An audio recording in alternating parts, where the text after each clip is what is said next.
It's not surprising, frankly. When I was in Bahrain, I dealt with the U.S. military on planning for military action. So this has been around. These plans have been around for a long time, and the U.S. military said, "Look, if Iran is attacked, their response will be to escalate very quickly, because they know that in a protracted battle they're going to lose, and that the only way that they can save themselves is to escalate, get the world's attention, and then pressure will build to reach some kind of ceasefire or compromise." So I think what we're seeing is Iran's plan, which is escalate to de-escalate. Yes, and do you think that the Gulf states will eventually, be quite alarmed about U.S. embassies and consulates and bases?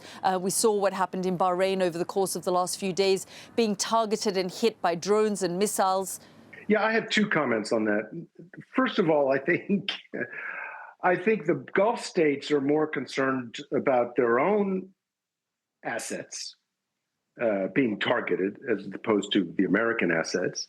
Number one. Number two, my conversations with Gulf personalities is that they're sort of wondering, how much is Iran holding in reserve? In other words, is what we have seen the worst, or is there more to come?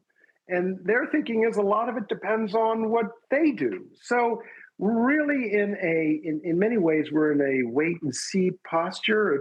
And a very apprehensive one, I might add. It is like a race between interceptors and missiles. Is there a sense of, how many of these interceptors, which, I've described it to someone today as a production line of Lamborghinis, and what you really want are Toyota Corollas, because these are incredibly expensive, hardware, and there isn't a massive sort of supply of them, and they're, very, very expensive.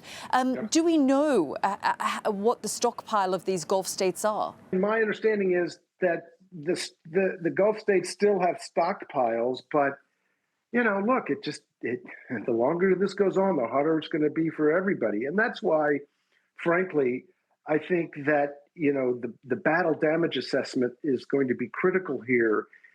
Look, there's a lot of arguments about what's the purpose of this and what's the strategic objective. And one of them is clearly to destroy and degrade Iran's ballistic missile capability, both their inventory as well as their capacity to produce. Well, that's what's all the boom. Those are what all the booms in Iran are about, most of them. Well, it's going to take us a while to see how successful we've been, but that's going to be a key metric. Ambassador, I just wonder how you think, from your experience, just working in the region, and we've talked about how heightened the concerns are, but how do you think this will end? Wow. It's you're asking really good questions. A lot of people are saying, oh, this isn't Venezuela, right?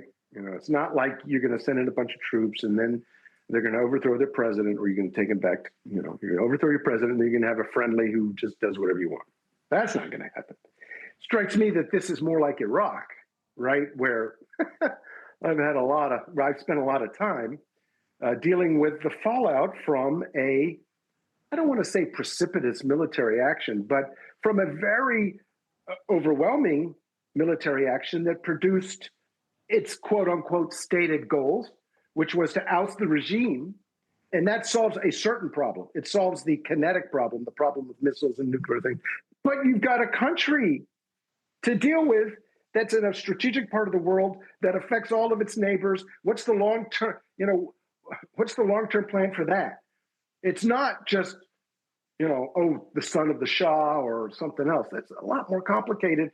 And my concern is, I know we haven't thought through those complications. And A, and B, what capability do we have to shape those outcomes?